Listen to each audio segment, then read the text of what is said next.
اعوذ باللہ من الشیطان اللعین الرجیم بسم اللہ الرحمن الرحیم الحمد للہ وکفا وسلام علی عبادہ الذین اصطفیٰ. درود بھیجیے محمد و آل محمد.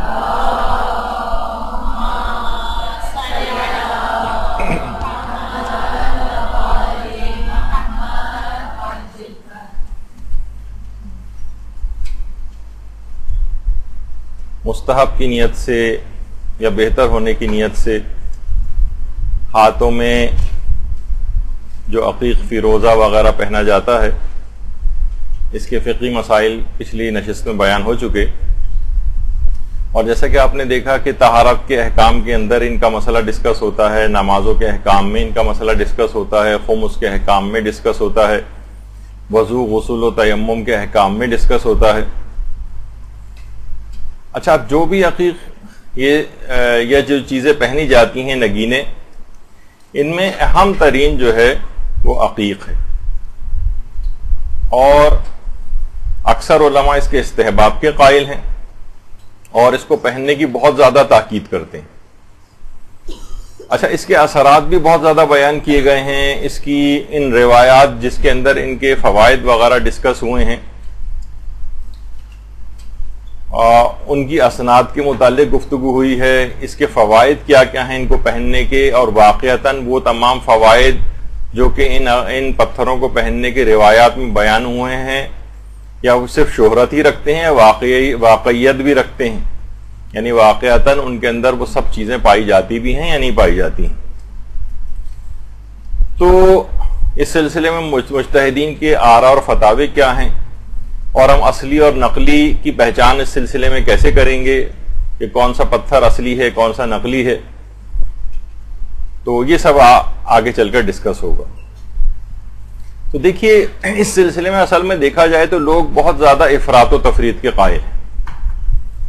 بہت سے تو اتنے زیادہ اس کے قائل ہیں کہ ہاتھوں میں 10 15 20 پتھر پہن کر گھوم رہے ہوتے ہیں، یعنی یہ افراط ہے. اور بہت سے لوگ یعنی اس حد تک افراط اس سلسلے میں ہے کہ نہ صرف یہ بلکہ جو کہ مشہور ہے ہمارے صوبہ جو KPK ہے، اس میں جو رحمان بابا کی قبر ہے، ایک مشہور پشتو صوفی شاعر جو گزرے ہیں 450 سال کے قریب پہلے، تو خوشحال خان خٹک وغیرہ کے دور کے ہیں. ان کی قبر پر افغانستان کے جو سابق بادشاہ تھے ظاہر شاہ، انہوں نے ان کی قبر عقیق سے بنوائی تھی. تو یہ سب چیزیں بھی ہیں، افراط و تفریط اس سلسلے میں ہوتی ہے.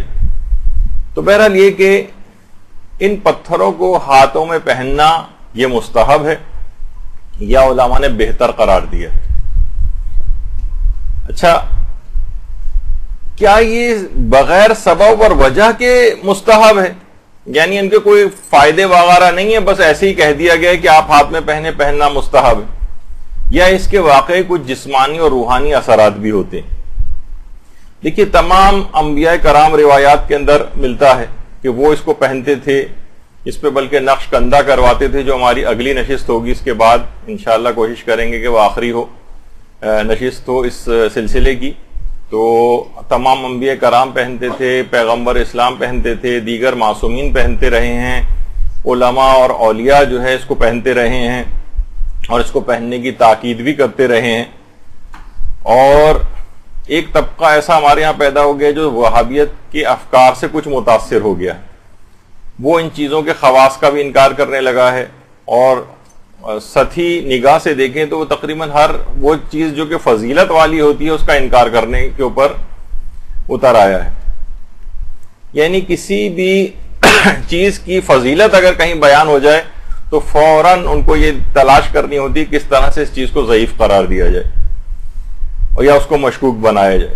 البتہ افراط و تفریط سے بچنا ہے. نہ تو اس کا یہ کہ مستقل اس طرح سے یکدم اور یکسر انکار کریں، اور نہ ہی اس کو بالکل خرافات کی طرف لے جائیں، یعنی اس کو اس طرح سے سمجھنے لگیں کہ جیسے تمام کی تمام یہ تقدیر کے اندر یہ پتھر جو ہے وہ اثر انداز ہونے لگا ہے اور یہی ہماری خواہشات پوری کرتا ہے. یہ سب افراط و تفریط ہے اس میں. درمیان کا رستہ اختیار کرنا. لیکن دیکھیے اثرات اور خواص اس میں ہوتے ہیں. بظاہر آپ کو کوئی چیز ہاتھ میں ہوتی ہے, آپ کو بظاہر اس کا اثر نظر نہیں آ رہا ہوتا, لیکن کتنی چیزیں آپ عام طور پر عمومی زندگی میں دیکھتی ہیں. مثلا کتنی دوائیں ہیں جناب, مختلف رنگوں کی دوائیں آپ دیکھتی ہیں, ان سب کے اندر کس کس طرح کے اثرات ہوتے ہیں. کوئی جناب دل کے لیے کارآمد, ادھر آپ نے زبان کے نیچے رکھی, دیکھا جائے تو کیسے دل کی شریانیں جو ہیں وہ کھل جاتی. اور اسی طریقے سے اور بیماریاں, کچھ گردے کے امراض ہیں, پھیپڑے کے امراض ہیں, سانس گھٹ رہا ہے, دم گھٹ رہا ہے, اس کا دمے کا مریض ہے, اور ادھر وہ جو ہے ایک اسپرے سا جو ہے آپ نے کیا اور ایک دم سے آپ کے پھیپڑے کی نالیاں جو ہے وہ کھل گئیں. تو بہت سی چیزیں, اور کتنی چیزیں ایسی ہیں کہ ہم خود جو فارماکالوجی کا جو سیکشن میڈیکل کالجز میں پڑھایا جاتا ہے سبجیکٹ, اس کے اندر تقریباً ہر کچھ دواؤں کے بعد یہ آپ کو ضرور ملتا ہے کہ اس کا میکینزم آف ایکشن ان نون ہے. یہ کیسے کر رہی ہے, بس کر رہی ہے, یہ فائدے پہنچا رہی ہے, لیکن ان نون ہے کہ کس طرح سے فائدہ پہنچاتی. تو دیکھیے یہ تمام چیزیں ایسی ہیں. اور اسی طریقے سے مثلا کتنی ایسی چیزیں جو آنکھوں سے نظر بھی نہیں آتی. کتنے کینسر کے امراض کے اندر ریڈیو تھراپی ہوتی ہے, بس ایک مشین کے نیچے لٹا دیتے ہیں, نہ اس کی ریز نظر آ رہی ہیں نہ کچھ ہو رہی ہیں, لیکن وہ کس طرح سے مخصوص سیلز کو جا کر ختم کر رہی ہوتی ہیں. اب کوئی آدمی کہے بھائی دیکھیے ہمیں تو کچھ بھی نظر نہیں آ رہا, یہ سب ڈرامے بازی اور ان کا انکار کر دے, تو یہ تو چیزیں بالکل اب آنکھوں کے سامنے ہونے لگی. اسی طریقے سے مثلا اب کہا جانے لگا ہے کہ ایک باقاعدہ ایک طریقہ علاج ریکی کے نام سے ہونے لگا ہے کہ جناب ہاتھوں سے ہمارے کچھ شعائیں اور ایسی نکلتی ہیں, کچھ انرجی ہمارے ہاتھوں سے ایسی نکلتی ہے جو کہ صحت مند شخص بیمار کے جسم کے اندر, بیمار کے اندر وہ انرجی کم ہوتی ہے تو وہ صحت مند شخص اپنی انرجی اس میں پہنچاتا ہے, اور یہ ایک طریقہ علاج ہے باقاعدہ, اور کافی مقبولیت بھی مثلا حاصل کر رہا ہے. اور اس کی کچھ تائید اس لحاظ سے بھی ہوتی ہے. دیکھیے ہمارے ہاں صرف اعتراض ہوتا ہے, لیکن بعض اوقات ریسرچ چیزوں کے اوپر نہیں ہوتی. مثلا کتنا آپ کو مریض کی عیادت کے مستحبات اگر آپ دیکھیں کہ مریض کے جب کوئی شخص بیمار پڑ جائے اس کی آپ عیادت کو جاتی ہیں, تو باقاعدہ روایات کے اندر یہ آیا ہے کہ اس کی پیشانی پر ہاتھ رکھ کر یا اس کے ہاتھ پر ہاتھ رکھ کر سورہ الحمد پڑھی جائے, 1 دفعہ 7 دفعہ یا 70 دفعہ یا 100 دفعہ. اب دیکھا جائے سورہ الحمد ویسے بھی پڑھی جا سکتی ہے, لیکن یہ کیا کہا کہ اس کے پیشانی پر ہاتھ رکھ کر یا اس کے ہاتھ پر ہاتھ رکھ کر پڑھی جائے. اس کا مطلب ہے کچھ نہ کچھ اس کے اندر ہاتھ سے ایسی کچھ شعائیں, اثرات, انرجی, کوئی ایسی چیز نکلتی ہے جو صحت مند سے بیمار میں منتقل ہوتی ہے اور اس کی شفا یابی کے لیے مددگار ہوتی. تو اسلام کے تمام احکامات کے اندر مصلحت پائی جاتی ہے, چاہے فی الحال وہ آپ کی سمجھ میں آ رہے ہو یا نہ آ رہے ہو. اس کے بعد کچھ عرصے بعد سائنس مزید ترقی کرے گی, زمانہ اس چیز کو کھولے گا, تو پھر آپ کہیں گے کہ ہاں واقعی اسلام کے حکم کے اندر یہ والی مصلحت پائی جاتی تھی. تو یہ دیکھیے یہ ساری چیزیں ایسی ہیں کہ کتنی آپ دیکھتی ہیں کہ ایکس ریز ہیں, آنکھ سے نظر بھی نہیں آتی, لیکن جسم کے اندر تک کا عکس جو سے نکل آتا ہے, اور اس کے کتنے فوائد بھی ہیں, اس کے کتنے اس کے نقصانات بھی ہیں. تو بہرحال یہ تمام چیزیں چاہے وہ آنکھ سے نظر نہ آیا, ہو سکتا ہے کہ آج سے 200-300 سال پہلے کا جبکہ ایکس رے وغیرہ ایجاد نہیں ہوئے تھے تو اس زمانے کا شخص جو ہے اس بات کا انکار کر دیتا. تو یہی اسی طرح کے انکار آج کل ہم کو نظر آ رہے ہیں کہ ان پتھروں کے اندر کوئی خصوصیت نہیں ہے, بیکار, بس صرف ایک پہننا ثواب رکھتا ہے, بس اس کے علاوہ ان کا کوئی آثار اور خواص وغیرہ نہیں. اچھا اب دیکھیے جیسے کہ حجر اسود, تمام مسلمان حجر اسود کو بوسہ دیتے ہیں, جا کر اسے چومتے ہیں یا استلام کرتے ہیں. بعض اوقات اس تک نہیں پہنچ پاتے پتھر تک, تو وہ دور سے ہاتھ اس کی طرف کر کے اس جو ہے ایک لحاظ سے اس کو سلام کرتے ہیں, یا استلام کرنا جسے کہتے ہیں, یعنی ہاتھ نہ لگا سکیں تو. البتہ خواتین کے لحاظ سے رش والے ٹائمنگز کے اندر تو تقریباً یہ چیز حرام کے قریب پہنچ جاتی ہے, کیونکہ یہاں ان کے پردے کو شدید خطرات لاحق ہو جاتے ہیں. اکثر خواتین جسمانی اذیت اور تکلیف پہنچنے کا بھی سبب بنتا ہے, بلکہ ہو سکتا ہے کہ اس کو چومنے کی کوشش کرنے میں خود مرد حضرات سے بہت سے حرام ہو جائیں, کسی کا سر کچلنا پڑے گا, کسی کے سر کے اوپر پاؤں رکھنا پڑے گا وغیرہ. تو دور سے ہی اس کو کہا جاتا ہے کہ بہتر ہے کہ لوگوں کو اذیت نہ پہنچائی جائے اور اس طرح سے استعلام کر لیا جائے.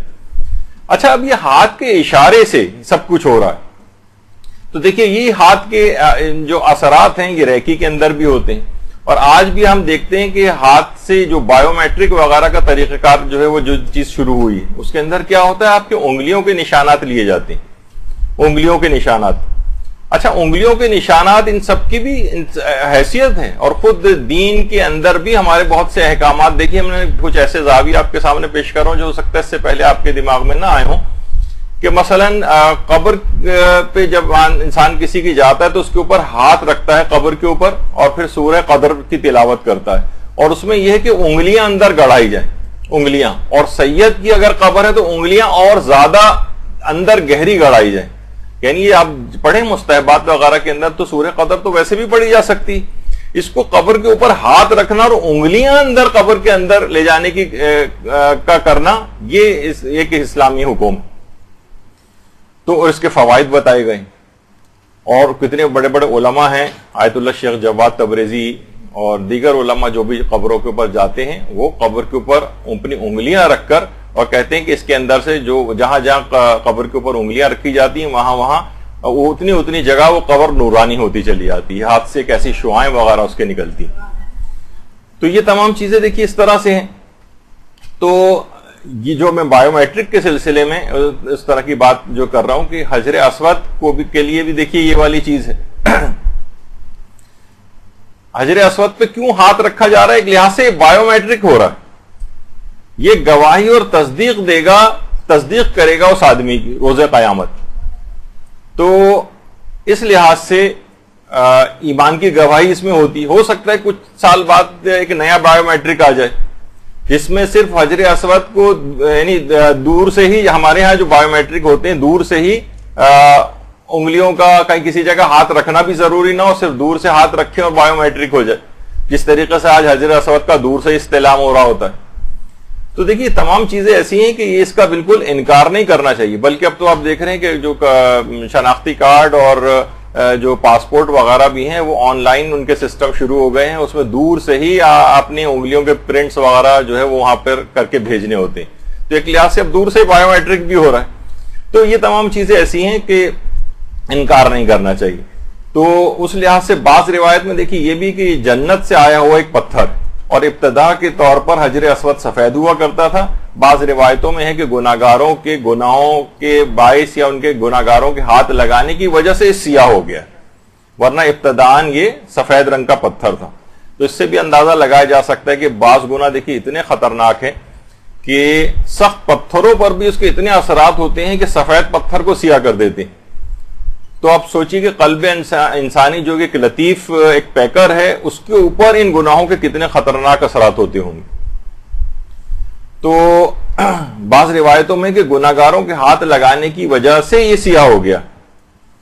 اور پھر روایت میں یہ بات بھی ملتی ہے کہ پیغمبر اسلام ختم مرتبت صلی اللہ علیہ وآلہ وسلم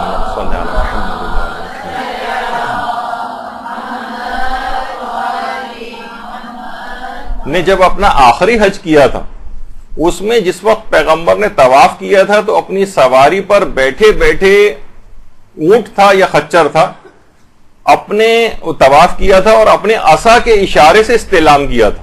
یعنی حجر اسود کو اتر کے بوسہ نہیں دیا تھا، بلکہ اپنے عصا کے اشارے سے یا اپنے ہاتھ کے اشارے سے پیغمبر نے ایسا کیا تھا. تو اب دیکھیے یہ پتھر جو ہے یہ نفع بھی پہنچاتا ہے، نقصان بھی پہنچاتا ہے. اسے فقط یہ ایسا نہیں کہ صرف مستحب کی نیت سے ہی پہنا جائے. اس بات کا انکار مسلمانوں کے خلیفہ نے بھی کیا تھا جب انہوں نے کہا تھا کہ حجر اسود تو نہ نفع پہنچاتا ہے نہ نقصان پہنچاتا ہے، لیکن کیونکہ تجھے صرف رسول اللہ نے بوسہ دیا ہے، میں نے دیکھا ہے کہ رسول اللہ نے تجھ کو بوسہ دیا، لہٰذا میں تجھے بوسہ دے رہا ہوں، ورنہ تو کوئی نفع اور نقصان پہنچانے والا نہیں. تو امیر المومنین علی ابن ابی طالب علیہ الصلوۃ والسلام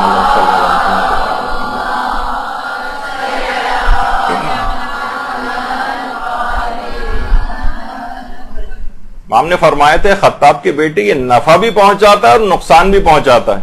جو بھی آ کر اس کے پاس تجدید عہد کرتا ہے قیامت کے دن اس کے حق میں گواہی دے گا. اس لحاظ سے یہ نفع بھی پہنچاتا ہے اور یہ اگر تکذیب کرے گا تو نقصان بھی پہنچاتا ہے. تو آپ نے دیکھا کہ پتھروں میں خصوصیات ہیں، حجر اسود کے اندر بھی خصوصیات ہیں، نفع بھی پہنچاتا ہے نقصان بھی پہنچاتا ہے.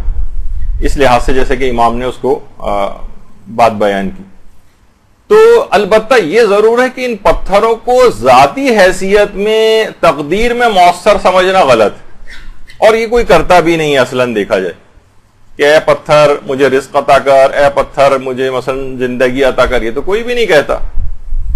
تو اصلاً اس کو تقدیر میں مؤثر سمجھنا غلط ہے. اگر کوئی اس لحاظ سے پتھر سے کوئی دعا مانگ رہا ہے وہ تو شرک میں تبدیل ہو جائے گا، وہ تو اتنا بڑا گناہ عظیم ہو جائے گا، اور عموماً دیکھنے میں آتا بھی نہیں ہے کہ یہ لوگ اس طرح سے اس کو سمجھتے ہیں. تو لوگ البتہ اس میں خود سے افراط و تفرید کا کچھ شکار نظر آتے ہیں، لیکن اصلاً ان کی بھی نیت نہیں ہوتی کہ پتھر اپنی ذات کے اندر کوئی مؤثر حقیقی فقط پروردگار عالم کی ذات ہے. البتہ اس نے ان پتھروں کے اندر کچھ فوائد دینے کا ان پتھروں کو ذریعہ بنایا ہے، کوئی وسیلہ بنایا ہے. جیسے ہم دیکھتے ہیں کہ بادل ہیں، بادل آسمان سے جو ہے بارش برساتے ہیں، بارش کا پانی یہ اللہ نے بابرکت بنایا ہے. اسی طرح سے جو مخصوص پتھر ہیں ان کے بھی کچھ اثرات ہوتے ہیں. یعنی یہ تمام احجار اور یہ جو جتنے بھی جمادات وغیرہ ہیں، کنکر پتھر، یہ سب کچھ یہ اطاعت کرتے اللہ کی نظر آتے ہیں. اور علماء فرماتے ہیں اس سے مراد اطاعت شرعی نہیں ہے جو کہ ہم لوگ اطاعت کرتے ہیں، شرعی طور پر اطاعت کرنا، اس کو اطاعت تکوینی کہتے ہیں. یعنی یہ پتھر جو ہیں یہ اللہ کے نزدیک اللہ نے ان کے اندر تاثیر رکھی، اور یہ پتھر اطاعت تکوینی کرتے نظر آ رہے ہیں. یعنی خدا نے اپنے اذن اور ارادے سے ان کے اندر یہ والی خصوصیات رکھی. اچھا، کہا جاتا ہے علماء اس کی ایک مثال دیتے ہیں، جس طریقے سے آئینہ ہے، آئینے کے اندر پروردگار نے خصوصیت رکھی کہ اس میں چیزوں کا عکس ابھرتا ہے اور وہ چمکنے لگتا ہے. اسی طرح سے جس طرح اور چیزوں کے، اور یہ آپ کو مختلف فوائد دیتا ہے، آپ کو اپنی شکل نظر آتی ہے، ریفلیکٹ کرتا ہے چیزوں کو، اور بہت ساری اس طرح کی چیزیں ہیں جو آئینے سے کام لیا جاتا ہے. اللہ نے اس کے اندر یہ خصوصیت رکھی. اسی طریقے سے بعض پتھروں کے اندر بھی بعض خصوصیات اللہ نے رکھی. اچھا، یہ پتھروں کو یہ مقام کیسے ملا ہے کہ ان کو پہننا ہاتھ میں، ان خاص پتھروں کو، ہر مثلا آپ زمین سے کوئی سا بھی پتھر اٹھا کے پہننا ثواب نہیں، بلکہ خاص پتھر، ان کو یہ مقام کیسے ملا؟ روایات میں بات ملتی ہے کہ عقیق و فیروزہ و یاقوت، انہوں نے سب سے پہلے ولایت کو قبول کیا. درود بھیجیے محمد علیہ السلام.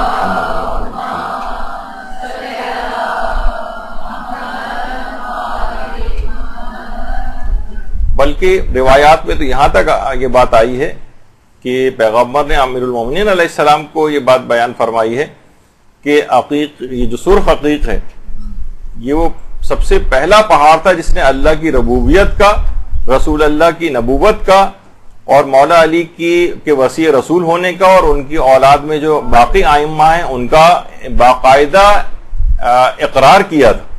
ان تمام اقرار کرنے کے بعد یعنی ان کے اندر یہ صلاحیت پیدا ہوئی کہ یہ پتھر برگزیدہ ہو گئے. اور تو یہ سب چیزیں ایسی ہیں کہ، اور اس کے اوپر باقاعدہ آیت اللہ ناصر مکارم شیرازی سے استفتاء بھی کیا گیا. بہت سے لوگ عام طور پر ان روایات کے اوپر شک کا اظہار کرتے ہیں کہ پتھر یا پہاڑ کس طریقے سے ولایت کو قبول کرتے ہیں. بہت سے علماء نے پوری کتابیں اس موضوع کے اوپر لکھی، جمادات کی کے اوپر جو ولایت پیش کی گئی. روایتوں میں ملتا ہے پانیوں کے اوپر پیش کی گئی، پہاڑوں کے اوپر پیش کی گئی، تمام جمادات کے اوپر پیش کی گئی. تو اس میں ان کی طرف سے یہی جواب آیا کہ پیغمبر اسلام نے سے یہ حدیث مروی ہے، آیت اللہ ناصر مکارم شیرازی جو ہے فرماتے ہیں کہ عقیق کا پہاڑ وہ تھا کہ جس نے سب سے پہلے اللہ کی وحدانیت کا، رسول کی رسالت کا اور امیر المومنین علیہ السلام کی ولایت کا اقرار کیا تھا. اور فرماتے ہیں کہ در برخی از منابع معتبر روائی، یعنی بہت سے منابع معتبر، یعنی معتبر روایات کے اندر یہ بات آئی کہ ان جو عقیق کے پہاڑ نے سب سے پہلے ولایت کو جو ہے وہ قبول کیا. اور صرف یہ نہیں بلکہ پیغمبر کی ازواج میں سے حضرت عائشہ یہ بیان کرتی ہیں کہ پیغمبر اسلام ایک مرتبہ گھر کے اندر داخل ہوئے اور تو انہوں نے دیکھا کہ ان کے ہاتھ میں چاندی کی جڑی ہوئی عقیق کی انگوٹھی پیغمبر نے پہنی ہوئی تھی. یعنی چاندی کے اندر عقیق تھا جس کی انگوٹھی پیغمبر نے پہنی ہوئی تھی. حضرت عائشہ نے کہا کہ یا رسول اللہ یہ کیا ہے؟ کہا کہ جبریل ابھی ابھی مجھے پروردگار عالم کی طرف سے عنایت فرما کر گئے ہیں اور پیغمبر اور خدا نے مجھ کو سلام کہلوایا ہے اور فرمایا ہے کہ اپنے دائیں ہاتھ میں عقیق سرخ کی انگوٹھی پہنے، کیونکہ یہ وہ پتھر ہے کہ جس نے سب سے پہلے میری توحید کی، آپ کی نبوت کی اور علی کے وصی رسول ہونے کی اور آپ کے بیٹوں کے امام ہونے کی اور آپ کے شیعوں کے جنتی ہونے کی گواہی دی ہے۔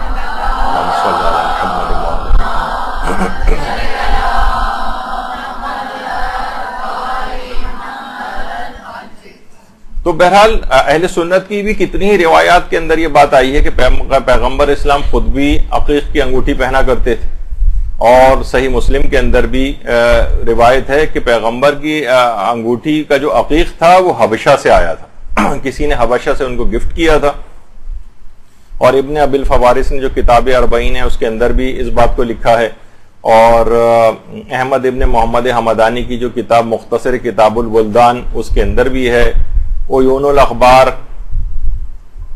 ابن قتیبہ کی اس کے اندر بھی یہ بات موجود ہے، اور بشارت المصطفیٰ اس کے اندر بھی یہ روایت موجود ہے کہ پیغمبر اسلام عقیق پہنا کرتے تھے۔ تو عقیق اور فیروزہ کے دیکھیے بہت سے اثرات اور بہت سارے فوائد ہیں، اور عقیق چھٹے امام فرماتے ہیں کہ یہ ہاتھ میں پہننا مستحب ہے،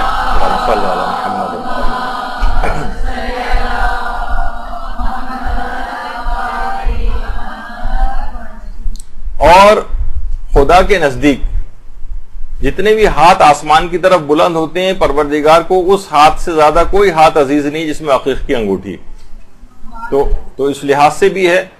اور پروردگار یہ بھی ارشاد فرماتا ہے، پیغمبر فرماتے ہیں کہ مجھے اس بندے سے شرم آتی ہے جو ہاتھ میں فیروزہ یا عقیق کی انگوٹھی پہن کر دعا کرے اور میں اس کی دعا کو قبول نہ کروں۔ اور یہاں تک حضرت امیر کا بھی ارشاد ہے کہ انگوٹھی پہنو تاکہ بلاؤں سے محفوظ رہو اور برکت تم کو حاصل ہو۔ تو بہت ساری دیکھیے اس سلسلے میں جو ہے وہ روایات ہیں، تو جو دعاؤں کے لیے ہاتھ بلند ہوتے ہیں ان کے ہاتھ میں عقیق ہوتا ہے، ان کی دعائیں آسانی کے ساتھ قبول ہوتی ہیں۔ تو علماء بھی عقیق اور فیروزہ پہن کر اس طرح سے دعائیں کیا کرتے ہیں۔ اچھا، اب کچھ لوگوں نے اس لحاظ سے عموماً اس کا کوئی شرعی حکم تو نہیں، لیکن خود سے نکالا کہ قنوت کے اندر اس کو یا دعا مانگتے وقت عقیق کے نگینے کو اپنے طرف پھیر لیتے ہیں، اپنے منہ کی طرف، اور اس کو سمجھتے ہیں کہ قبولیت دعا وغیرہ کے لیے۔ لیکن بہرحال خود رہبر معظم کا فتویٰ میں نے پچھلی دفعہ بھی پیش کیا تھا، اور دیگر مراجع کا بھی یہی ہے کہ یہ شرعی حکم الگ سے ثابت نہیں ہے، لیکن کوئی کرنا چاہے تو اس میں کوئی حرج بھی نہیں ہے، لیکن بہرحال یہ شرعی حکم کے طور پر نہیں ہے کہ قنوت وغیرہ کے اندر اس طرح سے عقیق کا نگینہ اپنے منہ کی طرف کیا جائے۔ بہرحال وسعت رزق کے لیے بہت مجرب ہے اس کو پہننا، اس کا رزق وسیع ہوتا ہے، اور باقاعدہ آیت اللہ سیستانی نے تو اپنے استفتاحات کے سیکشن میں پچھلی مرتبہ بھی میں نے ان کا فتویٰ کوٹ کیا تھا کہ ایسا نگینہ کوئی پہننا کہ جو کہ رزق سے مخصوص ہو، یعنی جس کی اس نیت سے انسان پہنے کہ مجھے اللہ کی طرف سے رزق عطا ہوگا، اس کی برکت مجھے ملے گی، اس نیت سے پہننا بھی انہوں نے کہا کہ جی ہاں یہ بالکل جائز۔ ان کی اپنی آفیشیل ویب سائٹ کے اوپر بھی جہاں انگوٹھی پہننے کے احکام لکھے ہوئے ہیں وہاں پر یہ سب سے پہلا فتویٰ یہی ہے۔ اچھا، اور صرف یہی نہیں کہ دنیاوی اعتبار سے چیزوں کا فائدہ ہے، بلکہ انسان اگر اپنی روحانیت کو قوی کرنا چاہے، سیر و سلوک کے لیے اکثر علماء اس کی تاکید کرتے رہے۔ ملا حسین قلیہ حمدانی جو کہ کتنے بزرگ مرد عارف جو ہے گزرے ہیں ہمارے علماء اور مجتہدین میں سے، جن کے بڑے بڑے عرفان کی شاگرد مثلا آیت اللہ مرزا جواد ملکی تبریزی جو خود امام خمینی کی بھی عرفانیات کے اساتذہ میں تھے، امام خمینی نے ان کے لیے ایسے ایسے جملے استعمال کیے کہ میرے ماں باپ میرے استاد کے اوپر قربان ہوں، اس طرح کے جملے استعمال کیے۔ تو یہ فرماتے تھے کہ آیت اللہ مرزا حسین قلیہ حمدانی جو ان کے استاد تھے، آیت اللہ جواد ملکی تبریزی کو ہمیشہ نصیحت اس بات کی کرتے تھے کہ سیر و سلوک کے لیے، اپنی روحانیت کو قوی کرنے کے لیے فیروزہ اور عقیق کی انگوٹھی ہمیشہ پہنا کرو، بلکہ تین چیزیں بتاتے تھے سیر و سلوک اور عرفانیت کے لیے۔ فرماتے تھے ایک تو عقیق اور فیروزے کی انگوٹھی پہنا کرو، یہ آیت اللہ سعید الحکیم ہے، اور دوسری چیز فرماتے تھے کہ روزانہ ایک طویل سجدہ کیا کرو، ایک طویل سجدہ، جتنی بھی زیادہ دیر، 5 منٹ 10 منٹ 15 منٹ جتنے بھی آپ کے ساتھ ہو سکے، ایک طویل سجدہ کرو، اس سے تمہاری روحانیت بہت قوی ہوگی، اور کوشش کرو کہ اس جو سجدہ کرو گے اس کا جو ذکر ہے وہ زیادہ کثرت سے جو ہے وہ ذکر یونسیہ پڑھو، لا الہ الا انت سبحانک انی کنت من الظالمین. تو ہاتھ میں عقیق اور فیروزہ ہو، یہ مستقل پہنا جائے، روزانہ ایک طویل سجدہ جس کے اندر ذکر یونسیہ کثرت سے پڑھا جائے. تو انسان وہ کہتے تھے کہ یہ روحانیت میں بہت زیادہ دخیل چیزیں ہیں.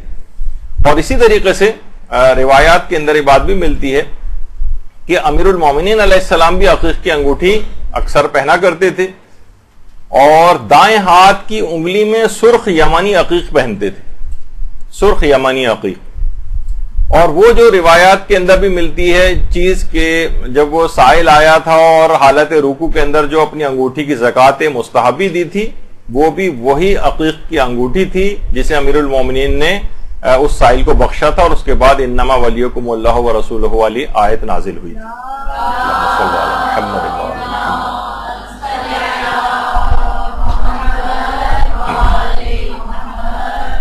بلکہ روایات میں یہ بات بھی آئی ہے کہ حضرت امیر اپنے ہاتھ میں 4 انگوٹھیاں جو ہے وہ پہنا کرتے تھے.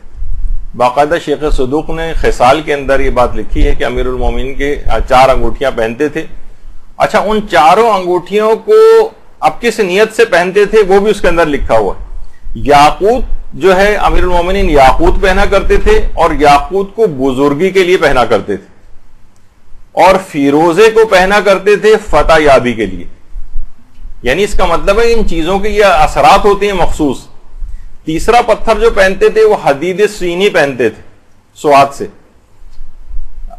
اور حدید سینی کو پہنا کرتے تھے طاقت اور قوت کے لیے.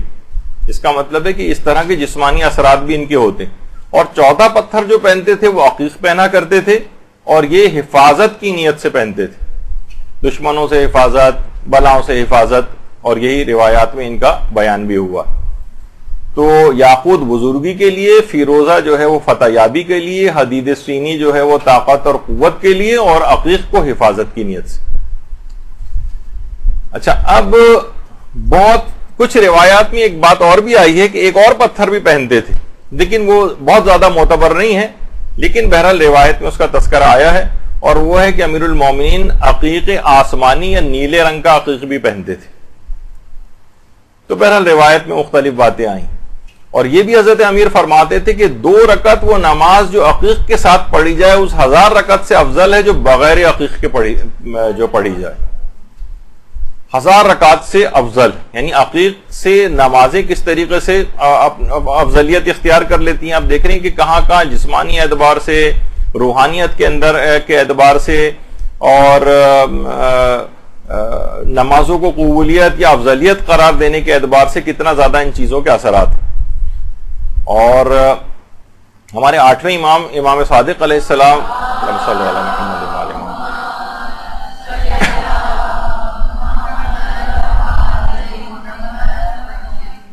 اس کے اندر یہ ہے کہ امام صادق فرماتے ہیں، امام رضا فرماتے ہیں کہ امام صادق فرماتے تھے کہ جس عقیق کو چاندی کے ساتھ پہنا جائے، یعنی عقیق کو چاندی کی انگوٹھی کے اندر لگا کے پہنا جائے، وہ شخص کبھی فقیر نہیں ہوگا، اور اس کے کام باحسن و خوبی پورے ہوں گے. یعنی عقیق کا جو نگینہ ہے وہ چاندی کی انگوٹھی میں اگر پہنا جائے تو کبھی فقیر نہیں ہوگا، اور اس کے کام بھی باحسن و خوبی پورے ہوں گے. اور یہاں تک اس کے اثرات بھی ہیں کہ کسی شخص نے آ کر مال لوٹنے کی شکایت جو ہے وہ پیغمبر سے کی، اور چوری اور ڈکیتی کے لحاظ پر کہا کہ میرا راستے میں میرا مال لٹ گیا. تو پیغمبر نے فرمایا کہ عقیق کی انگوٹھی کیوں نہیں پہنتے ہو کہ وہ ہر بلا سے آدمی کو بچاتی. تو اس لحاظ سے بھی اس کے اثرات ہیں. اور سلیمان آمش ایک راوی ہیں، انہوں نے کہا کہ میں نے آ کر امام صادق علیہ الصلوۃ والسلام کو یہ بات بتائی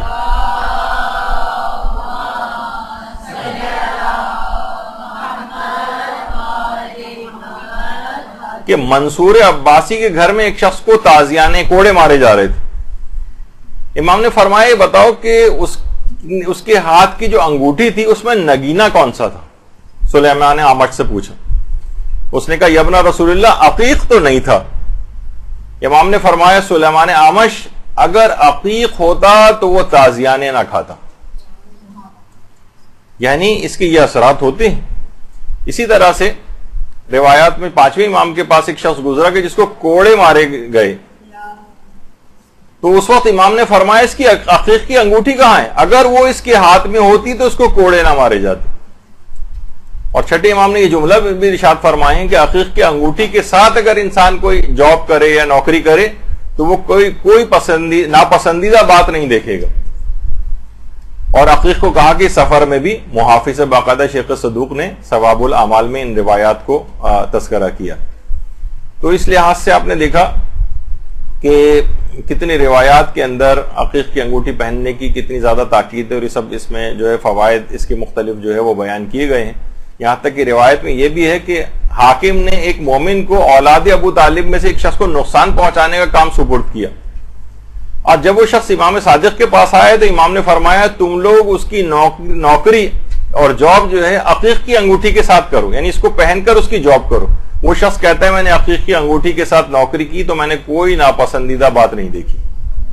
تو باقاعدہ ثواب الاعمال میں شیخ صدوق نے یعنی ان چیزوں کے یہ اثرات ہیں, اس کا اس لحاظ سے انکار نہیں کرنا چاہیے. اور اتنی کثرت کے ساتھ مختلف ائمہ سے روایات آئی ہیں کہ علماء اس کو ڈینائی نہیں کرتے ہیں, اور اس کو جہاں اس کا مقام ہوتا ہے اس کو پیش بھی کیا جاتا ہے. تو اب دیکھیے کہ یہ عقیق کے بہت سے جسمانی اثرات ہیں. عقیق سرخ, یہ عقیق سرخ کو کہا جاتا ہے کہ امام حسین علیہ الصلوۃ والسلام سے منسوب.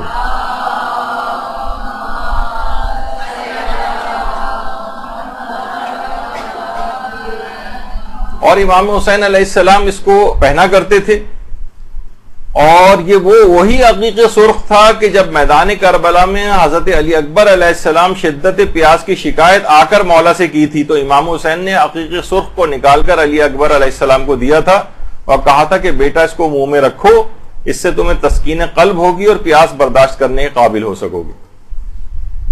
تو مصائب کا پوائنٹ تو اپنی جگہ پر ہے, لیکن خاص طور پر یہ کہ عقیق کو منہ میں رکھنے سے پیاس کی شدت میں کم ہوگی, یہ اس کا ایک اثر تھا. تو یہ بھی روایات کے اندر اس لحاظ سے بات آئی ہے جو آپ اکثر مصائب کے اندر بھی سنتی ہیں. اور اس کے بعد پھر زیادہ پیاس کی شدت ہوئی تو مولا نے اپنی زبان بھی دی تھی, تو شہزادہ علی اکبر نے فوراً زبان کو باہر نکال لیا تھا, کہا بابا اب تو مجھ سے بھی زیادہ پیاسے. تو بہرحال ان چیزوں کے اثرات ہیں. اور یہ وہی روایات میں ہے کہ وہ کنکریاں جنہوں نے پیغمبر اسلام کی رسالت کی گواہی دی تھی وہ سب کی سب کنکریاں اسی وقت عقیق بن گئی تھیں. درود بھیجیے محمد علیہ.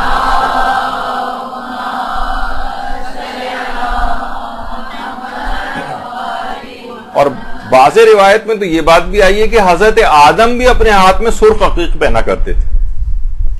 اچھا, جسمانی اعتبار سے جن افراد نے اس موضوع کے اوپر کام کیا ہے, ہمارے ہاں انکار تو فوراً کیا جاتا ہے, تحقیق وغیرہ نہیں کی جاتی کہ ان چیزوں کے فوائد کیا ہیں, لیکن کچھ علماء نے اس پہ کام کیا ہوا ہے. وہ یہ فرماتے ہیں کہ جو عقیق زیادہ کثرت کے ساتھ پہنتا ہے اس کا غصہ خود بخود کم ہونے لگتا. اگر کوئی بہت زیادہ غصیلہ گھر میں مرد ہو, عورت ہو یا کوئی نوجوان ہو, اور آپ دیکھیں کہ بہت زیادہ لوز ٹیمپر ہے, بہت جلدی غصے میں آ جاتا ہے, تو اس کو کوشش کریں کہ مستقل طور پر وہ عقیق پہنے رہے. علماء کہتے ہیں کہ اس سے بہرحال غصہ کم ہوتا ہے. اور عقیق کا ایک اور اثر نوٹ کیا گیا ہے کہ اس سے دل کی دھڑکن جو ہے وہ اعتدال میں رہتی. بہت سے لوگ ہیں ان کو پیلپیٹیشنز ہوتی رہتی ہیں اور گھبراہٹ ہو رہی ہے, دل کی دھڑکن بہت تیز ہوئی جا رہی ہے, تو وہ بھی اعتدال میں رہتی ہے کہ اس کا ایک فائدہ نوٹ کیا گیا. اور ایک یہ بھی ہے کہ جو عقیق پہنتا ہے زہریلے کیڑے بھی اس سے دور رہتے ہیں. فقط صرف یہی نہیں, ظاہر ہے زہریلے کیڑے سے مراد جراثیم بھی ہیں, تو اس کا بھی امکان ہے کہ وہ کم بیمار پڑے گا اور اس کو یہ فائدہ حاصل ہوگا. اس کے علاوہ اس کے کچھ اور فائدے نوٹ کیے گئے ہیں کہ دل کے درد یا دل کی بیماریوں کے لیے بھی عقیق کا پہننا مفید ہوتا. اور صرف یہی نہیں بلکہ معتبر روایات کے اندر یہ بات آئی ہے کہ سینے سے کینے اور نفاق کو دور کرتا. دیکھیے, کینہ ایک تو دوسرے کے لیے جو محسوس ہوتا ہے اس کو دور کرے گا, ایک مومن جو دوسرے مومن کے لیے محسوس کرتا ہے کینہ اور دشمنی, اور نفاق منافقت, اور ایک نفاق عملی بھی ہوتا ہے کہ ہمارا جو جتنے ہمیں دینی معلومات ہیں ہم اس کے مطابق عمل نہیں کر پاتے، یعنی ہمارا عمل جو ہے وہ ہماری معلومات زیادہ ہوتی ہے، اس کے مطابقت نہیں رکھتا ہے عمل اس سے، تو وہ سینے سے کینے اور نفاق کو بھی دور کرتا ہے۔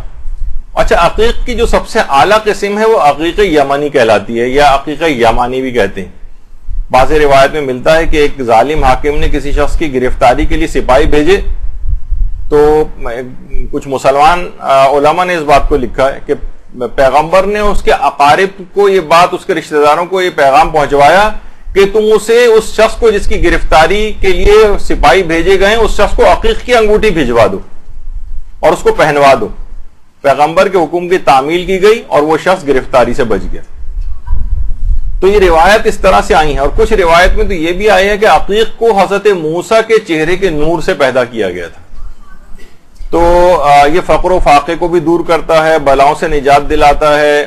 اس کے اندر اثرات اللہ نے یہ رکھے ہیں، یعنی نہ صرف یہ کہ پتھر ذاتی حیثیت میں ایسا کچھ کرتا ہے، نہیں، اللہ نے اس کے اندر یہ اثرات رکھے، اور ہر وہ چیز کی جس کے شر سے انسان ڈرتا ہو اس سے بھی یہ بچاتا ہے۔ حتیٰ کہ آپ نے پچھلی دفعہ ہماری پوری کتنی دیر اس موضوع پر بات ہوئی ہے کہ مردے کے منہ میں رکھنے سے اس کو کتنا فائدہ ہوتا ہے۔ تو بہرحال یہ تمام چیزیں ایسی ہیں کہ یہ چیزیں آپ کو علم میں ہونی چاہیے۔ اور اس کے فوائد میں ایک چیز اور بھی ہے کہ مزاج کا جو چڑچڑاپن اور بدمزاجی ہے یہ بھی عقیق سے دور ہوتی۔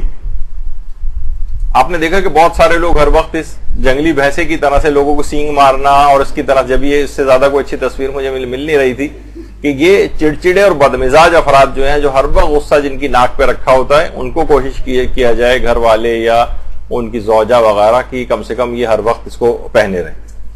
اچھا، اب اس کے اثرات کے حوالے سے اگر ہم دیکھیں کتنے علماء نے اس موضوع کے اوپر فتاوے دی۔ آیت اللہ ہاشمی شاہرودی نے، آیت اللہ ہاشمی شاہرودی کچھ ہی عرصے پہلے ابھی ان کا انتقال ہوا ہے، تو انہوں نے یہ بات کہی کہ التختم بالیمین والیسار مستحب، دائیں ہاتھ بائیں ہاتھ دونوں کے اندر جو ہے وہ عقیق، یہ پتھر جو ہے انگوٹھی پہننا یہ مستحب ہے، اور فرمایا کہ ہر حجر یعنی ہر پتھر کے کچھ مخصوص آثار و خواص ہیں، تختلف عن غیرہ، جو ایک پتھر میں پائے جاتے ہیں دوسرے میں نہیں پائے جاتے، دوسرے میں پائے جاتے ہیں تو پہلے میں نہیں، ہر پتھر کے الگ الگ اثرات اور خصوصیات۔ یعنی خود علماء اور مراجع اپنے فتاوے کے اندر یہ بات بیان کر رہے ہیں کہ ہر پتھر کے الگ آثار اور خصوصیات ہیں۔ یہ فقط ایسا نہیں کہ بس صرف ہاتھ میں پہننا مستحب ہے، بس ہم نے آرام سے کہہ دیا، نہیں، ان سب کے خواص اور اثرات۔ اور اسی طریقے سے باقاعدہ آیت اللہ حافظ بشیر نجفی، ان کی آفیشیل سائٹ کا جو یہ سمجھیں اسکین پیج ہے آپ کے سامنے، اس میں سوال یہ پوچھا گیا ہم ہر طرح کا پتھر پہن سکتے ہیں، یہ کوئی ستارے وغیرہ کے نام سے چیک کروانا ضروری؟ تو انہوں نے جواب دیا کہ روایات سے جن پتھروں کی اجازت ملی ہے ان سب کا پہننا باعث ثواب ہے، البتہ اگر آپ کو یقین ہو جائے کہ کوئی پتھر آپ کے لیے مضر ہے تو آپ کا فریضہ ہے اس کو نہ پہنے، کیونکہ دیکھیے بہت ساری اس کا تعلق ابھی میں اگلی دفعہ آگے چل کر بیان کروں گا، جو پتھر وغیرہ ہیں یا اس پہ جو نقش ہے ان کا تعلق علوم غریبہ سے، یہ الگ علوم کی ایک ٹائپ ہے، یہ اس کو ہمیشہ فقہی طور پر اور جو پرکھنے کے جو اصول ہیں عام طور پر یہ ان چیزوں کے اوپر نہیں پرکھے جاتے، ان کی یہ الگ طرح کا علم ہے۔ مثلا آپ کہیں گے الیکٹران، پروٹون، نیوٹران اس کے لیے کون سی روایت کے اندر آیا ہے، تو بھئی یہ اس کا موضوع نہیں ہے ان روایات کا، یہ الگ خصوصیات، اثرات، خواص کے لیے رکھتی ہیں، علماء اس کے قائل ہیں۔ اچھا، پھر اس کے بعد ان سے اگلا سوال پوچھا گیا کہ ہم جو ہاتھوں کی انگلیوں میں جو نگ اور نگینے پہنتے ہیں، مثلا عقیق ہے، فیروزہ ہے، یاقوت ہے، کیا ان کا کوئی فائدہ ہوتا ہے؟ جیسے کہ ہم نے یاقوت پہنا ہے تو اس کا کوئی فائدہ ہے؟ سوال پوچھنے والے نے پوچھا تو جواب دیا آیت اللہ بشیر نجفی نے کہ یاقوت سے خدا یاقوت سے انسان کی حفاظت کرتا ہے، یعنی کرتا پروردگار عالم ہی ہے، لیکن اس کا ذریعہ ہوتا ہے، دشمنوں سے محفوظ رکھتا ہے اور اس کے پہننے میں ثواب بھی، یعنی انسان کی حفاظت دشمنوں سے یاقوت کے ذریعے، اور یاقوت کے استحباب اس کو پہننے کے متعلق جو معتبر روایات آئیں۔ اچھا، پھر اس کے بعد اگلا سوال پوچھا گیا کیا آپ ان پتھروں کے پہننے کی وجہ اور فوائد بتا سکتے ہیں؟ مثلا عقیق جو کالے رنگ کا ہو، ایمرلڈ یا فیروزہ، روبی، در نجف وغیرہ۔ تو آیت اللہ بشیر نجفی نے جواب دیا کہ در نجف، عقیق یمنی، فیروزہ وغیرہ کے بارے میں روایات وارد ہوئی ہیں ان کی وجہ سے انسان مصیبتوں سے نجات پاتا ہے اور نماز کے ثواب میں زیادتی اور وسعت رزق جیسی نعمات سے خداوند عالم نوازتا ہے. یعنی اللہ ہی نوازتا ہے لیکن ان چیزوں کا ذریعہ اختیار کرتا ہے. تو ہمارے یہاں بہت سارے وہابی فکر سے متاثر افراد فوری طور پر کہنے لگتے ہیں کہ نہیں ان چیزوں کو کوئی فائدہ نہیں ہے, بس ان کو پہننے کا ایک ایسی ثواب ہے لیکن اثرات وغیرہ کچھ نہیں, اور اس کو بت پرستی اور پتہ نہیں کن کن چیزوں سے تعبیر کرتے ہیں. مراجع کے نظریات اس لحاظ سے آپ دیکھیں. اور یہی آیت اللہ شمس الدین واعظی, ان سے یہی سوال پوچھا کہ بہت سے لوگ یہ احجار کریمہ جو ہیں یعنی یہ قیمتی پتھر وغیرہ یہ جلب رزق کے لیے یعنی رزق وسیع ہونے کے لیے پہنتے ہیں, دفع ضرر کے لیے پہنتے ہیں, کیا اصل اس کی شریعت میں کوئی اصل موجود ہے؟ تو انہوں نے فرمایا کہ یہ جو احجار کریمہ ہیں یہ نصوص صحیحہ میں ان کے فوائد ذکر ہوئے ہیں. نصوص صحیحہ یعنی معتبر روایت, صحیح روایات کے اندر یہ فوائد ذکر ہوئے ہیں اور اس نیت سے ان اغراض سے پہننا بالکل جائز. تو خود علماء اور مراجع ان کے خصوصیات اور اثرات کو مانتے ہیں. آیت اللہ صادق روحانی, ان سے بھی یہ سوال پوچھا گیا کہ کیا یہ بات درست ہے کہ عقیق جو ہے وہ فقر سے یعنی غربت سے نجات دلاتا ہے, نفاق سے نجات دلاتا ہے؟ تو انہوں نے جواب دیا کہ روایات کے اندر یہ بات وارد ہوئی ہے کہ اس عقیق کو پہننے کا استحباب ہے. بہت زیادہ روایتیں اس مسئلے پر آئی ہیں اور روایتوں میں یہ بات بھی آئی ہے کہ اس کو پہننے سے فقر دور ہو جاتا ہے. لیکن انہوں نے فرمایا کہ جس طریقے سے ہر چیز کی شرائط اور موانعات ہیں, مثلا آپ کوئی دوا کھاتی ہیں, یہ میں اپنی طرف سے کہہ رہا ہوں, آپ کوئی دوا کھاتی ہیں, ڈاکٹر کہتے ہیں دیکھیے اگر آپ نے اس کے ساتھ مثلا نمک بھی کھایا تو پھر یہ بلڈ پریشر کی دوا اثر نہیں کرے گی, بلڈ پریشر آپ کا ویسے ہی بڑھا رہے گا. یعنی بہت ساری چیزیں ایسی ہیں کہ جو ہم ان کے ساتھ کچھ موانعات ہیں, کچھ شرائط ہیں, ان کا خیال نہیں کریں گے تو وہ چیز اثرات نہیں دکھائے گی. تو فرماتے ہیں اسی طریقے سے عقیق بھی اگر کوئی شخص پہن رہا ہے اور اس کو پہننے کے باوجود بھی اس کا فقر دور نہیں ہو رہا ہے تو یہ ان روایات سے منافات نہیں رکھتا جو عقیق کے اس فائدے کو بتاتی ہیں. یعنی ان میں کوئی یعنی اس نے کوئی اور وجوہات سے اس کا رزق کم ہو گیا ہوگا, کوئی گناہوں کی وجہ سے رزق کم ہو جاتا ہے, لیکن بہرحال ان چیزوں کے فوائد ہیں. یہ رزق میں زیادتی کا بھی سبب بنتی ہے, اس سے نفاق وغیرہ بھی دور ہوتا ہے. یہ خود آیت اللہ صادق روحانی نے اپنے استفتاء میں فرمایا. ایک اور استفتاء میں بھی یہ بات کہی ہے, چھٹے امام کا باقاعدہ حوالہ دیا ہے اس کے اندر کہ 5 انگوٹھیاں پہننے کے فوائد بتائے گئے ہیں, اور ابھی وہ تفصیلی روایت ہے جس کے اندر یاقوت, فیروزہ اور مختلف ہیں ان سب کی, اور اس میں آنکھوں کی بینائی وسیع ہوتی ہے اور قوت قلب میں اضافہ ہوتا ہے اور سینہ جو ہے وسیع ہو جاتا ہے اس کا, اور اس طرح سے بہت سارے. انہوں نے کہا کہ آیت اللہ عبداللہ شبر نے کثیر روایات اپنی کتاب کے اندر طب الائمہ کے اندر اس کو درج کیا ہے ان چیزوں کے فوائد کو. تو یہ سب چیزیں اثرات رکھتی ہیں اپنی. اور آیت اللہ سید علی حسینی میلانی ماشاءاللہ یہ بھی حیات مجتہدین میں سے ہیں, تو ان سے بھی یہ سوال پوچھا گیا کیا یہ والی حدیث صحیح ہے کہ عقیق سے نفاق دور ہوتا ہے, فقر دور ہوتا ہے, تو کیا یہ صحیح اور متواتر احادیث میں ہے؟ تو انہوں نے یہی کہا کہ عقیق کے سلسلے میں جو روایات آئی ہیں اس کو پہننے کے سلسلے میں اس سے فائدہ معلوم چلتا ہے کہ اس کو پہننا ثواب ہے, اور اس میں کوئی شک نہیں ہے کہ یہ احجار کریمہ ان پتھروں کو پہننے کے آثار اور فوائد ہیں, اور ان کے آثار اور فوائد پر پوری پوری کتابیں بھی لکھی گئیں. باقاعدہ اپنے فتویٰ کے اندر انہوں نے یہ چیز بیان کی گئی. اور یہ اتنی جبھی یہ ایسی چیز ہے کہ آپ دیکھ رہی ہیں کہ رہبر معظم کوئی ایک سادہ شخصیت ہے اور کوئی آپ کے خیال میں اتنی زیادہ الگ الگ طریقوں کے نگینے وغیرہ اپنی انگوٹھی کے اندر یہ پہنتے ہیں, تو کیا کوئی معاذ اللہ کسی فیشن کے لیے پہنتے ہیں؟ کیا اس طرح کی کوئی شخصیت ہے ان کی؟ نہیں. ان تمام چیزوں کے پیچھے کیونکہ روایات ہیں, اور ہمارے مجتہدین کی کوشش یہ ہوتی ہے کہ ائمہ کی تمام روایات کے اوپر عمل ہو جائے. یا ائمہ نے یہ چیز کا ثواب بتایا تو وہ والی انگوٹھی بھی پہن لی, اس کا بتایا تو یہ اس کے بھی فائدے اور ثواب مل گئے.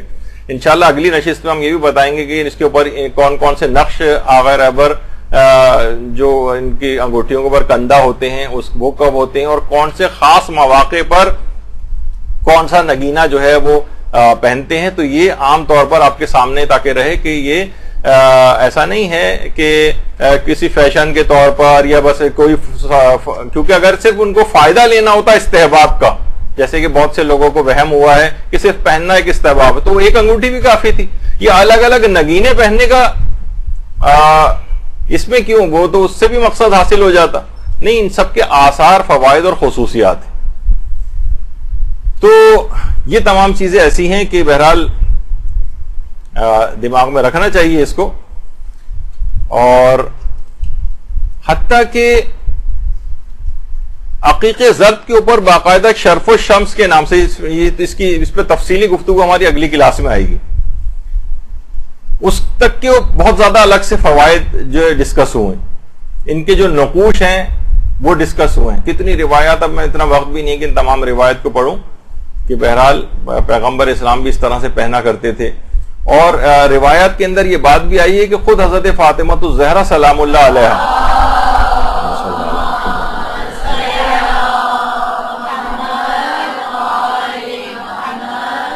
ان کے پاس بھی ایک عقیق کی انگوٹھی تھی جسے وقت شہادت انہوں نے امام حسن علیہ السلام کو سپرد کی تھی.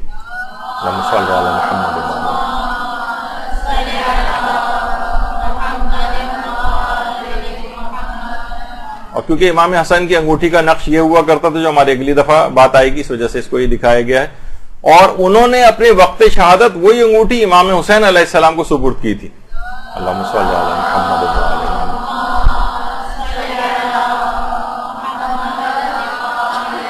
اور امام حسین کی جو انگوٹھی تھی اس پر نقش یہی تھا جو آپ کے سامنے، جس کو ہم اگلی دفعہ ڈسکس کریں گے. اچھا، اب یہ ایک چیز ہے کہ آخر امام حسین علیہ السلام کی وہ انگوٹھی کہاں گئی. کچھ لوگوں کے دماغ میں آتا ہے کہ شاید وہ وقت شہادت جب لباس کو بھی لوٹا گیا تھا تو وہ انگوٹھی بھی ساتھ لوٹ لی گئی تھی. تو یہی سوال محمد ابن مسلم نے ہمارے چھٹے امام جعفر صادق علیہ السلام سے کیا.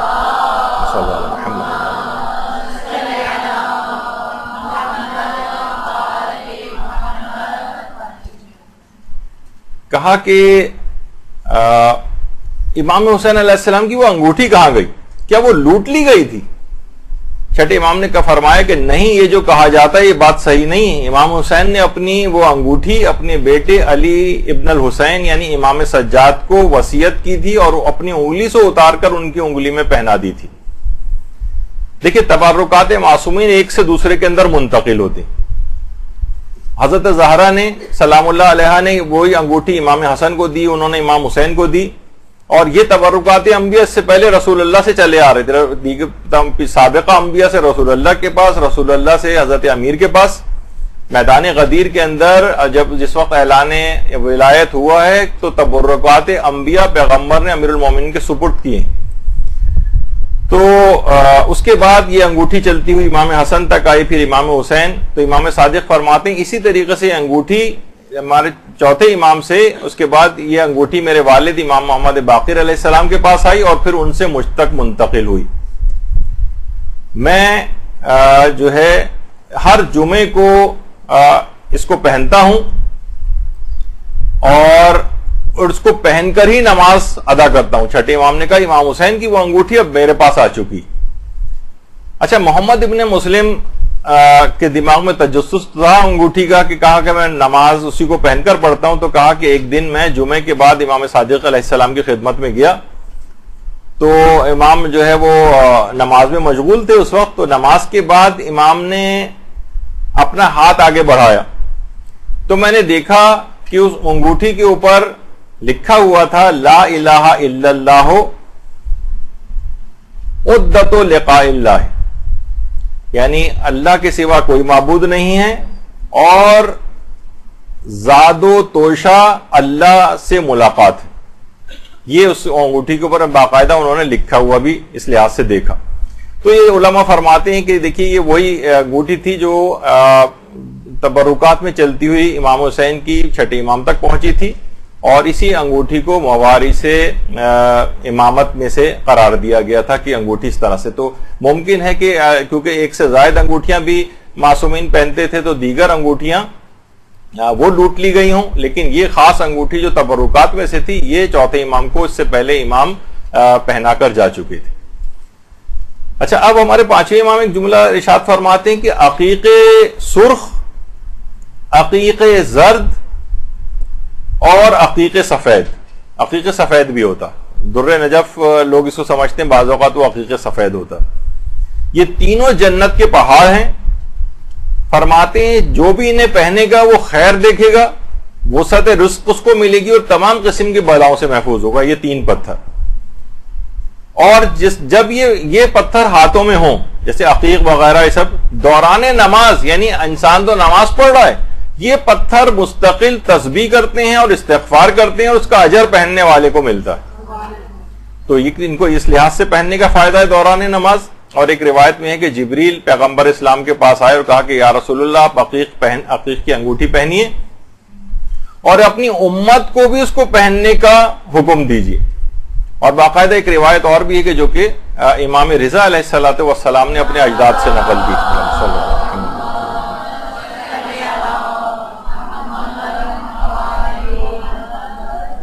کہ پروردگار عالم نے خود پر یہ بات لازم کر لی ہے کہ جو بھی عقیق کی انگوٹھی پہنے گا اسے آگ سے میں عذاب نہیں دوں گا بشرطے وہ علی کو دوست رکھتا ہوگا. اللہم صلی علی محمد.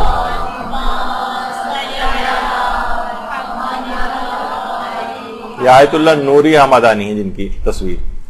اور اس لحاظ سے روایت میں یہ بات بھی آئی ہے کہ عقیق پہننے سے انسان شیطان کے حملوں سے بھی محفوظ رہتا ہے، اس لحاظ سے اس سے گناہ بھی کم ہوتے ہیں. اور دیکھیے ایک چیز اور بھی ہے، ان چیزوں کے اثرات کے حوالے سے بات ہو جائے کہ روایات میں یہ بات بھی آئی ہے کہ عقیق جو ہے یہ حادثات سے بھی انسان کو بچاتا ہے. جیسے کہ اس کے اندر بھی ملتی ہے یہ چیز کہ سجدگاہ کے متعلق کہا جاتا ہے، عام طور پر سجدگاہ سے مراد عام مروجہ سجدگاہیں لوگ اس سے مراد لیتے ہیں، البتہ وہ مراد نہیں ہے. جو قبر امام مظلوم کی جو خاک ہے وہ اس سے مراد ہوتی. خیر ابھی آگے چل کر بات آتی ہے. تو بہرحال کچھ روایتوں کے اندر یہ آیا ہے کہ اس سے انسان سامان وغیرہ کے اندر پہلے سے تھا، اور کچھ روایتوں میں اس کا تذکرہ ہے کہ مثلا انسان سفر میں جا رہا ہو اپنے سامان کے ساتھ اگر خاک شفا رکھ لے تو وہ سامان جو ہے وہ خراب ہونے سے یا گم ہونے سے محفوظ رہے گا. انسان اپنے ساتھ سفر میں ساتھ رکھے تو پریشانیوں سے محفوظ رہے گا. تو آیت اللہ بشیر نجفی سے بھی یہ سوال پوچھا گیا تو انہوں نے یہ کہا کہ جی ہاں یہ اس کے فوائد ہیں، البتہ اصلاً یہ فوائد قبر امام مظلوم کی خاک کے ہیں. ایسا نہیں ہے کہ کہیں جو عموماً ہمارے گھروں میں سجدگاہیں ہوتی ہیں یہ ان کے اوپر سجدہ تو صحیح ہے لیکن یہ قبر امام مظلوم کی خاک نہیں ہے. ہاں خاک کربلا ہو سکتی ہے لیکن تمام خاک کربلا کے اندر بھی خصوصیت نہیں ہے، یہ صرف مخصوص فاصلے کی مٹی مراد ہے جو قبر امام مظلوم سے قریب ترین ہے. تو اچھا البتہ کتنی ہی دیکھیے روایات ایسی آئی ہیں جیسے کہ امام رضا کی یہ روایت جو سب سے پہلی روایت لکھی ہوئی، علماء کہتے ہیں صحیح اور معتبر ترین روایت کہ العقیق ینفی الفقر ولبس العقیق ینفی النفاق. تو عقیق جو ہے یہ فقر و فاقے کو دور کرتا ہے اور عقیق کا پہننا نفاق سے بھی انسان کو محفوظ رکھتا ہے، اور یہ معتبر روایات کے اندر یہ چیز آئی. تو بہرحال یہ کہ علماء فرماتے ہیں کہ جو شخص عقیق پہنتا ہے اس سے زیادہ تر نیکیاں سرزد ہوتی. البتہ علماء کہتے ہیں کہ جتنے بھی فائدے عام طور پر عقیق کے اندر جو پائے جاتے ہیں کہ اس کے جتنے بھی فوائد پائے جاتے ہیں، مثلا یہ جتنے بھی فائدے ابھی آپ کے سامنے جو ذکر بھی ہوئے ہیں جو لکھے ہوئے بھی آپ کو نظر آ رہے ہیں، فرماتے ہیں کہ تمام فائدے یقیناً ہیں لیکن یہ حتمی نہیں ہیں اور دوسری شرائط کی موجودگی میں شائستگی رکھتے ہیں. یعنی ایسا نہیں کہ بس آپ نے اب انگوٹھی جو ہے پہن لی اب آپ کچھ بھی گناہ کرتے رہیں بس ہر صورت میں آپ کو یہ سارے فائدے حاصل ہوں گے، نہیں. مثلا کوئی شخص جو ہے وہ نماز آپ کو تمام کتنی نماز پڑھنے کے کتنے فائدے ہیں، جسمانی فائدے ہیں، روحانی فائدے ہیں، نفسیاتی فائدے ہیں، اور برکت ملتی ہے اور رزق میں اضافہ ہوتا ہے، کتنی آپ چیزیں پڑھتی ہیں. بشرطے آپ نماز کو دیگر شرائط کے ساتھ ملا کر اس قابل بنائیں کہ یہ فائدے آپ کو حاصل ہو سکیں. مثلا آپ نے کتنی اچھی نماز آپ پڑھ رہی ہوں اور کتنی اچھی قرات آپ کی ہو، آپ کے ہاتھ میں 10 انگوٹھیاں بھی مثلا پہن رکھی ہوں، لیکن وہ لباس جس کے اندر آپ نماز پڑھی اس کا خمس نہ نکالا، خمس واجب الادا مال والا لباس پہنا ہوا ہے آپ نے. مثلا کسی شخص تمام افراد کے اوپر ظلم کر رہے ہیں، زیادتی کر رہے ہیں اور آپ عقیق کی انگوٹھی بھی آپ نے پہنی ہوئی ہے. تو کہتے ہیں کہ دیگر شرائط کی موجودگی میں شائستگی رکھتی ہیں یہ چیزیں. ایسا نہیں ہے کہ بس یہ پہن لیا تو سوچتے ہیں کہ بس اب ہمارے پاس کوئی وہ نگینہ جو رگڑ کے وہ جن حاضر ہو جاتا تھا بس ہمارے سارے کام ہو جائیں گے، نہیں ایسا نہیں. تو دیگر تمام شرائط کا خیال بھی رکھنا پڑتا ہے تب یہ چیزیں اصلاً اپنا فائدہ دیتی ہیں. تو روایات میں دیکھیے یہ چیزیں بھی آئی ہیں کہ دائیں ہاتھ میں عقیق کی انگوٹھی پہننے والا شخص مقربین کی صف میں شامل ہو جاتا ہے. اچھا، اس کا فائدہ یہ پیچھے سے چلا آ رہا ہے، کیونکہ روایت میں جملہ ہے کہ پیغمبر اسلام خود اپنے دائیں ہاتھ کے اندر عقیق یا انگوٹھی پہنا کرتے تھے، تو اس کے وہ اثرات ہیں خاص طور پر کہ اس سے ہمیشہ پھر نیکیاں سرزد ہوتی نظر آتی ہیں. تو بہت سارے دیکھیے علماء ہیں، علامہ فیروز آبادی، ان کی القاموس جو کتاب ہے بہت مشہور، اور تاج العروض ہے، اس کے اندر بھی یہ بات لکھی ہوئی ہے. ان تک اہل سنت علماء ہیں، اور لغات کے اعتبار سے جہاں انہوں نے ذکر کیا فرماتے ہیں. اچھا، یہ اس پہ بہت سے علماء نے کام کیا کہ دل کی بیماریوں، جیسے ابھی ذکر آیا تھا دھڑکن وغیرہ کے اعتبار سے اس کے بڑے فوائد ہیں. اور ایک چیز کا اور اس پہ تحقیق بھی ہونی چاہیے کہ کہا جاتا ہے کہ جو خون نہ جمنے کا جو مرض ہوتا ہے، جس کے اندر پلیٹلیٹس وغیرہ کم ہو جاتے ہیں، سفید جسے خون کہا جاتا ہے عام طور پر عام لوگوں کی زبان میں، وہ جب کم ہو جاتا ہے تو جسم کے اندر اندرونی طور پر بلیڈنگ وغیرہ شروع ہو جاتی ہے. تو اگر عقیق ایسے عام طور پر مریضوں کی چیزیں اتار دی جاتی ہیں ہاتھوں سے، لیکن کہتے ہیں کہ اگر اس کو پہنا کے رکھیں تو یہ جو بلیڈنگ ٹینڈنسی اس طرح سے ہوتی ہے، یہ اس سے انسان بچ جاتا ہے. کچھ یہ آبزرو کیا گیا ہے. اچھا، اسی طرح سے جو اگر کسی کے کوئی زخم ہو گیا اور بلیڈنگ ہو رہی ہو، اس کے اندر بھی اس کو کہا جاتا ہے کہ مفید ہے کہ اس سے خون جو ہے وہ رک جاتا ہے. اور دل کی جو گھبراہٹ، اینزائٹی، جو ٹینشنز وغیرہ آج کل بہت ہوتی ہیں، اس سے بھی یعنی خود اس کے اندر کچھ ایسے اثرات ہیں جس سے یہ چیزیں اعتدال میں رہتی. اور لوگوں نے بعض اوقات دیکھا بھی ہے کہ حادثہ اگر کوئی ہو جائے جس میں بلیڈنگ وغیرہ ہاتھ سے بہت ہو رہی ہے اور خون رک نہ رہا ہو، جو بہت سارے شارپ آبجیکٹ سے جو عام طور پر ہوتی، مثلا آپ شیشے کا گلاس اندر سے صاف کر رہی ہیں اور اندر سے کہیں وہ ٹوٹ گیا اور ایسا شارپ ایج اس کا کوئی لگا کہ وہ پھر بلیڈنگ رکتی نہیں، بعض اوقات ہاسپٹلس کے اندر بھی روکنا مشکل ہو جاتا ہے. تو ایسے افراد کے لیے بھی کہا جاتا ہے کہ اگر عقیق پہنایا جائے ان کو، تو یعنی یہ لوگوں نے اپنے طور پر اب اتنے واسٹ لیول کے اوپر ان چیزوں کا ایکسپیریمنٹ نہیں وہ، لیکن اگر دیکھیں تو کچھ نہ کچھ ان کے نتائج جو ہے اس انداز سے نکلیں گے. اچھا، اب ان چیزوں کے اسناد کے لحاظ سے ایک گفتگو ہوتی، تو دیکھیے روایات بہت زیادہ اس سلسلے میں آئی ہیں اور بے شمار روایات آئی ہیں. تو جس طریقے سے ہر ثابت شدہ مسئلے کے لیے اس کے اثبات میں معتبر روایتیں بھی ہوتی ہیں اور غیر معتبر روایات بھی ہوتی. مثلا جھوٹ ہے، جھوٹ کا حرام ہونا بالکل ثابت. اچھا، جھوٹ کی جب آپ اخلاقی احادیث تلاش کریں گی تو آپ کو ہر طرح کی احادیث ملیں گی، معتبر حدیثیں بھی ملیں گی، غیر معتبر حدیثیں بھی ملیں گی. لیکن جھوٹ کا حرام ہونا یہ بالکل ثابت شدہ امر ہے. اب اس کے لیے اگر غیر معتبر یعنی یا ضعیف روایات بھی مل جائے تو علماء وہ بھی پیش کر دیتے ہیں. اس میں کوئی نئی چیز ہم ثابت نہیں کر رہے ہیں، ایک ثابت شدہ بات کی سپورٹ میں اس کو پیش کر رہے ہیں. تو اس کے اندر اکثر افراد جو غیر ضروری طور پر اسناد کی بحثیں لے کر آتے ہیں روایات کے اندر، جو کہ ہر موضوع پر ہی، ہر ثابت شدہ امر پر ہی دونوں طرح کی روایات موجود ہوتی، تو اس کو اچھا دوسرے کے فوائد، اس میں کوئی واجب و حرام والا کوئی مسئلہ نہیں ہے، کوئی عقائد کا مسئلہ ڈسکس نہیں ہو رہا ہے، چیزوں کے فائدوں کا مسئلہ ڈسکس ہو رہا ہے. اب دیکھیں کہ جیسے آیت اللہ بہجت کہا کرتے تھے کہ طب معصومین پہ اگر انسان عمل کرے تو تمام بیماریوں سے محفوظ ہو سکتا ہے، کسی دوا کی ضرورت بھی نہ پیش آئے. لیکن اگر آپ طب معصومین کی روایات کو اس طرح سے پرکھیں جس طریقے سے یہ فقی معیار کے اوپر اگر پرکھیں تو اس میں سے اکثر و بیشتر احادیث ضعیف ہیں. 95% شاید احادیث ضعیف ہیں طب معصومین کی، جو طب امام صادق اور طب امام رضا اور اس طرح کر کے بہت ساری طب سے ریلیٹڈ جو علماء نے جمع کی. لیکن اس کے باوجود بھی ان کا ذوف نقصان نہیں پہنچاتا ہے، یعنی وہ اس کے باوجود بھی ان کو روایات کو قبول کیا جاتا ہے، اور اس کے کیونکہ فوائد اور وہ سب بھی نوٹ کیے گئے تو انسان بیماریوں سے محفوظ رہتا ہے. واجبات و حرام کا مسئلہ نہیں کہ ہم اسناد روایات کو بیس بنائیں. تو اسی طریقے سے بالکل ایسا ہی ان پتھروں کے سلسلے میں بھی ہے، اس میں معتبر روایات بھی ہیں اور اس میں غیر معتبر روایات بھی ہیں.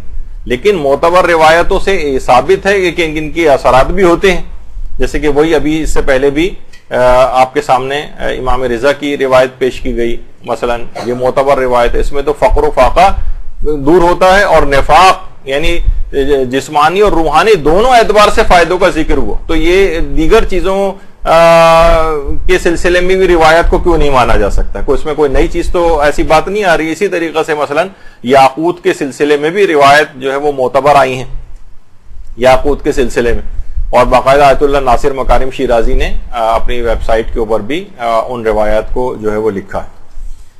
اچھا، اب یہ دیکھیے خواص اور خصوصیات یہ اس وقت ہی زیادہ فائدے مند اور وہ چیز ثابت ہوں گے کہ یہ اثرات رکھتے ہوں گے جب وہ پتھر اصلی ہوگا. جعلی پتھر تو وہ فائدہ نہیں ہے نا. تو پھر آپ کو اصلی عقیق کی پہچان کی، اصلی فیروزہ کی پہچان کے کیا طریقے ہیں؟ دیکھیے، عام طور پر بازاروں کے اندر جو عقیق اور یہ پتھر ملتے ہیں، ایک رف اندازے کے مطابق 90 سے 95% ملنے والے پتھر جعلی ہوتے ہیں، یا تو شیشے کے ہیں یا پلاسٹک کے ہیں یا کسی اور چیز کے. اچھا، اب جو بھی کوئی شخص بازار سے بھی خریدنے جاتا ہے اور پہچان نہیں ہے، اس کو پہچان ہے تو وہ پہچان لے گا کہ کون سا صحیح پتھر ہے کون سا نہیں ہے. حتیٰ کہ لوگ ویسے سب سے زیادہ کہا جاتا ہے کہ جو جعلی پتھر جو ہے وہ چائنا سے آتے ہیں اور انڈیا وغیرہ سے آتے ہیں. پاکستان میں بھی اکثر جعلی زیادہ مل رہے ہوتے ہیں. تو اور لوگ سوچتے ہیں کہ شاید ایران اور عراق میں ایسا نہیں ہوتا، وہاں پر بھی کافی تعداد میں جعلی ملتے، لیکن یہ کہ عموماً اس کی شرح نسبتاً کم ہوتی ہے. لیکن ظاہر ہے بس جو زائرین جاتے ہیں اس کے بعد دکان والے بھی جو ہیں وہ ون ٹائم بزنس کے اعتبار سے انہیں پتا ہے کہ ابھی گیا تو سالوں سال نہیں آئے گا یا پھر آئے گا ہی نہیں کبھی، تو جو بھی ہے جس طرح سے بھی اس کو دھوکہ دے دیا جائے. دکان والوں کی تو ایک ہی نیچر ہوتی ہے، وہاں مقامات مقدسہ میں جتنے بھی ڈرائیور حضرات ملتے ہیں، دکان والے ملتے ہیں، ہم لوگ تو اپنی سادہ لوہی میں یہ سوچ رہے ہوتے ہیں کہ یہ ہمارا بہت ظاہر کے طور پر احترام کر رہے ہوں گے اتنی مقدس جگہ پہ، لیکن ان کے خیالات اس طرح کے زیادہ تر کے نہیں ہوتے. تو بہرحال یہ اس طرح سے ہوتا ہے. تو یا تو یہ جوہری حضرات اس کو عام طور پر پہچانتے ہیں، ان کے پاس طریقے ہوتے ہیں، ان کے پاس مختلف آلات ہوتے ہیں جس سے وہ پتہ چلاتے ہیں. اور اس میں بھی اگر ہم دیکھتے ہیں تو اس میں جو مثلا اصلی عقیق ہے اس کا سیکشن وغیرہ بھی لیے جاتے ہیں، تو وہ اس کے اندر خیر جوہری حضرات پہچان لیتے ہیں کہ اندر ان کے جو ہے وہ رنگوں کی دھاریاں ہوتی ہیں جو ایک دوسرے کے متوازی اور پیرلل ہوتی ہیں، متوازی اور پیرلل، اور وہ سب لائنز میں ہم مرکز اور گول ہوتی.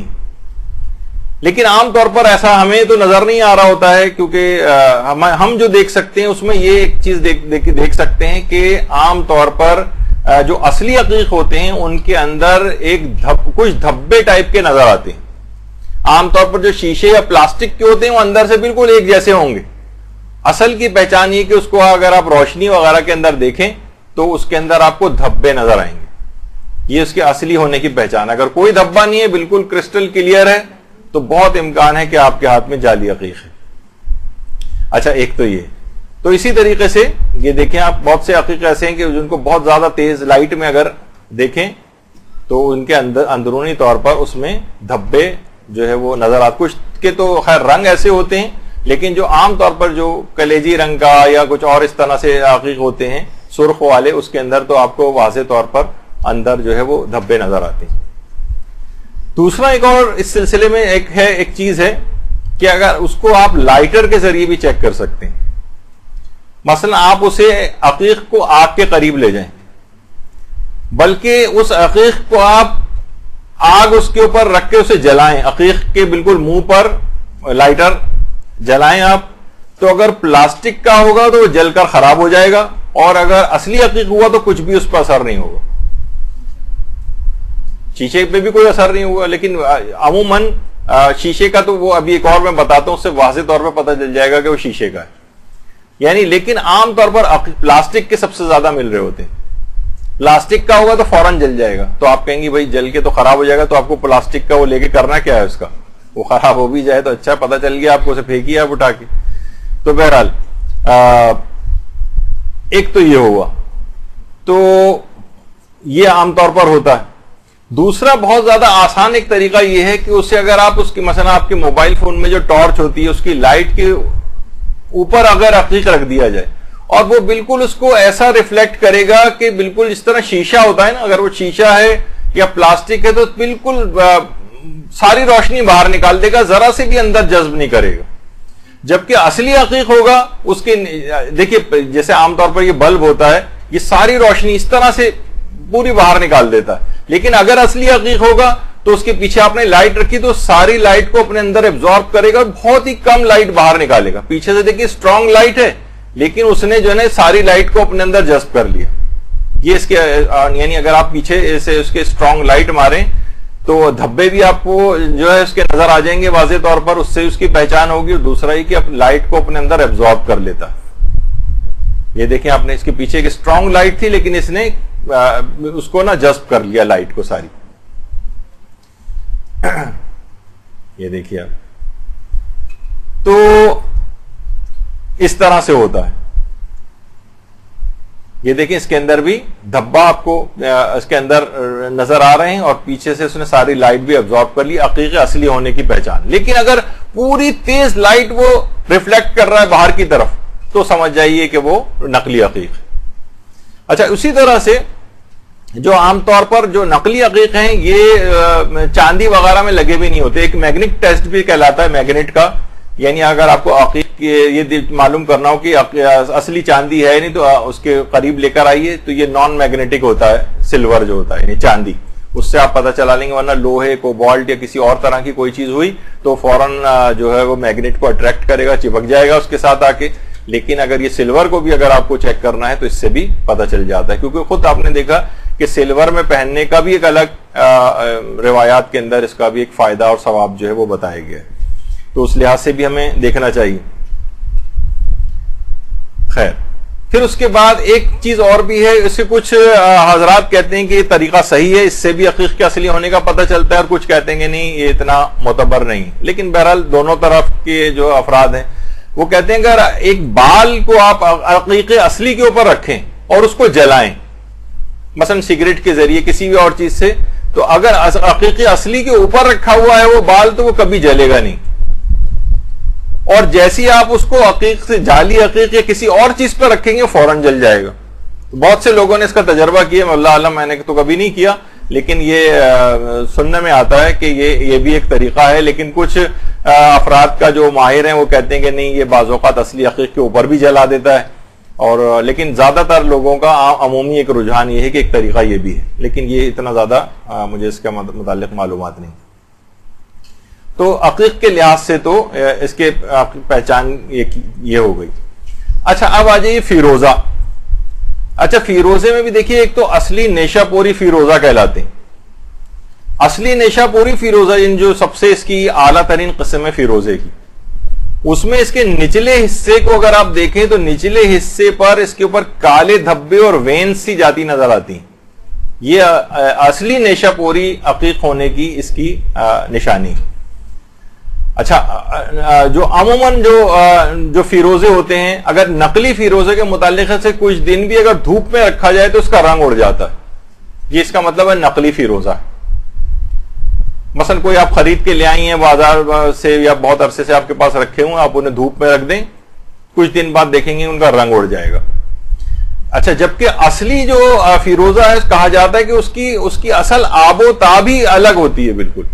یعنی اصلی کی جو اس کی اپیئرنس ہے وہی اس سے ہی پتہ چلتا ہے کہ یہ اصلی ہے.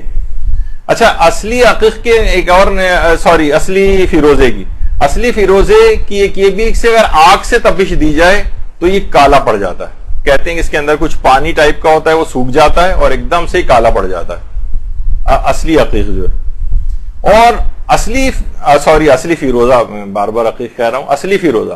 اچھا، اصلی فیروزے کو کچھ ماہرین ہی کہتے ہیں اس کو سوئی سے کسی شارپ آبجیکٹ سے اگر آپ رگڑیں، اسکریچ کریں تو اس پہ کوئی خاص فرق نہیں پڑتا. اگر کچھ ہوگا بھی تو اندر سے بھی وہی پتھر اسی رنگ کا نظر آئے گا. مثلا آپ نے کھرچا اس کو تو کھرچنے کے بعد چلیں، اگر آپ اوپر سے خراب نہیں کرنا چاہتی تو نیچے کی طرف سے کھرچ کے دیکھ لیجئے تو اس میں آپ کو اندر سے بھی وہی کلر نظر آئے گا اس کا، جو کہ اس کا اصل کلر ہے عقیق کا. اچھا، جبکہ فیروزہ اگر جعلی ہے تو اس کو کھرچنے سے اندر سے چونا ٹائپ کا سفید نکلنے لگے گا. یہ اس کے آپ نچلی سطح سے اس کو، تاکہ آپ بظاہر آپ کو دکھ ہو رہا ہے کہ میں اوپر سے اس کو خراب کروں، تو نیچے سے کھرچ کے دیکھ لیجیے، اگر چونا سا نکل رہا ہے وہ، تو اس کا مطلب ہے کہ وہ وہ فیروزہ اصلی نہیں ہے، بلکہ اس کو کہا جاتا ہے کہ یہ ڈائیڈ ہاولائٹ کہلاتا ہے۔ ہاولائٹ ایک الگ کیلشیم کی ایک ڈیریویٹو ہے، یہ اس سے عام طور پر بنایا جاتا ہے، اور یہ جعلی فیروزے ان کے اوپر رنگ وغیرہ کر کے اور اس کو فیروزے کے طور پر بیچا جاتا ہے۔ اور اصلی فیروزے کے متعلق یہ بھی ہے کہ اگر رات کے وقت آپ اصلی فیروزے کو جو ہے وہ دودھ میں ڈال دیں تو لوگ یہ کہتے ہیں، انہوں نے تجربہ کیا اس کا، کہ دودھ پھٹ جاتا، جبکہ اگر نقلی آپ نے ڈال کے رکھا تو وہی دودھ جو اپنے ٹائم کے اوپر جو ہے جس طرح ہوتا ہے بس وہ اس طرح سے چلے گا، اس میں اس کا کوئی خاص دودھ پر اثر نہیں ہوگا۔ لیکن اگر عقیق اصلی کو اگر آپ نے ڈالا تو اس سے جو ہے وہ دودھ پھٹ جاتا ہے۔ تو اب بہرحال یہ اس کے اندر بہت ساری چیزیں ہیں، اور روایات میں یہ بھی آئی ہے چیز کہ جس ہاتھ میں بھی فیروزہ ہوگا وہ ہاتھ کبھی فقیر نہیں ہوگا، یعنی غریب نہیں ہوگا۔ جو عقیق کے اندر فائدے ہیں وہی فائدے فیروزے کے اندر بھی ہیں الگ سے، لیکن عقیق کے الگ نسبتاً فائدے بتائے گئے ہیں، فیروزے کے الگ ہیں، اس پہ پوری کتابیں بھی جو ہے وہ موجود ہیں۔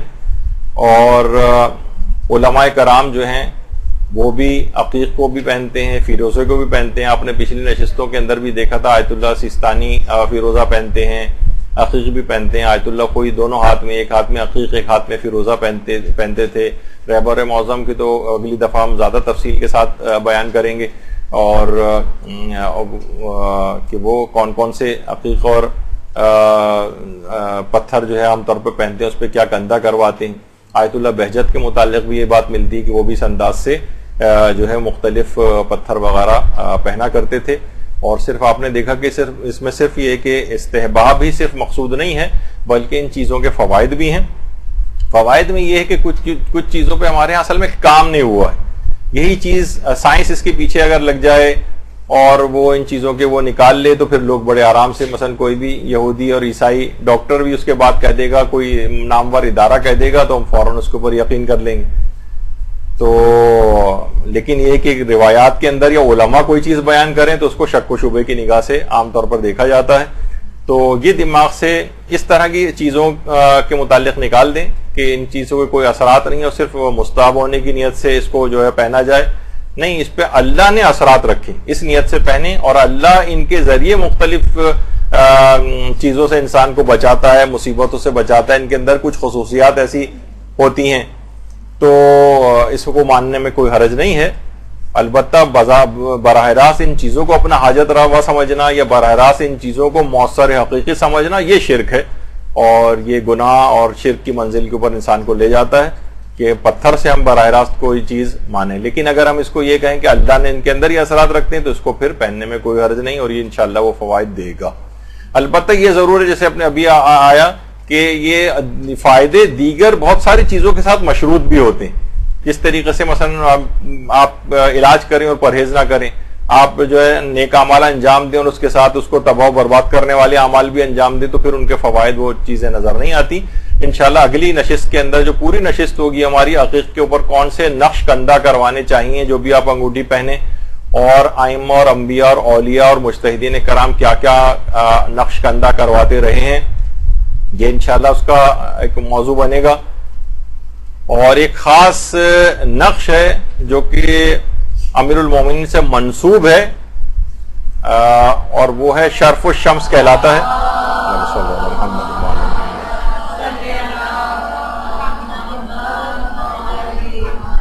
تو شرف الشمس اس کے متعلق ہماری ذرا نسبتاً تفصیل سے گفتگو ہوگی انشاءاللہ۔ بس اگلی نشست امید ہے کہ اس سلسلے میں آخری ہونی چاہیے، اس کے بعد کسی نئے موضوع کا انتخاب کریں گے، اور اس موضوع پر انشاءاللہ آپ کو پھر کوئی ابہام باقی نہیں رہے گا۔ وصلی اللہ علی محمد وآلہ الطیبین